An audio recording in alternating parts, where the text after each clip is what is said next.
गडचिरोली हादरले. शिवाजी कॉलेज समोरील मैदानात 24 वर्षीय तरुणाचा संशयास्पद मृतदेह.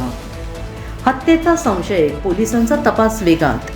दिनांक 3/5/2026 गडचिरोली शहरातील धानोरा रोडवरील शिवाजी कॉलेज समोरील मार्लीवार यांच्या खुल्या मैदानात एका 24 वर्षीय शीख तरुणाचा संशयास्पद अवस्थेतील मृतदेह आढळून आल्याने गडचिरोली शहरात एकच खळबळ उडाली.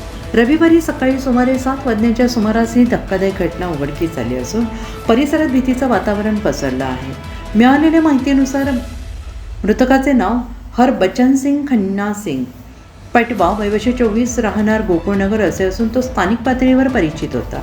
सकाळच्या वेळी मैदानात फिरण्यासाठी, व्यायामासाठी आलेल्या काही नागरिकांना आणि मुलांना हा मृतदेह प्रथमदर्शनी दिसून आला. या घटनेची गंभीरता लक्षात घेता त्यांनी तात्काळ ही माहिती परिसरातील नागरिक, मृतकाच्या नातेवाईक आणि पोलिसांना कळवली.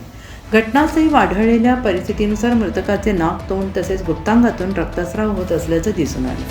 त्यामुळे मृत्यू नैसर्गिक नसून संशयास्पद असल्याचा प्राथमिक अंदाज व्यक्त केला जातो आहे. या पार्श्वभूमीवर मृतकाच्या कुटुंबियांनी ही घटना अपघाती किंवा नैसर्गिक नसून थेट हत्या असल्याचा गंभीर आरोप केला आहे. गडचिरोली संवाददाता आशिफ कुरेशी.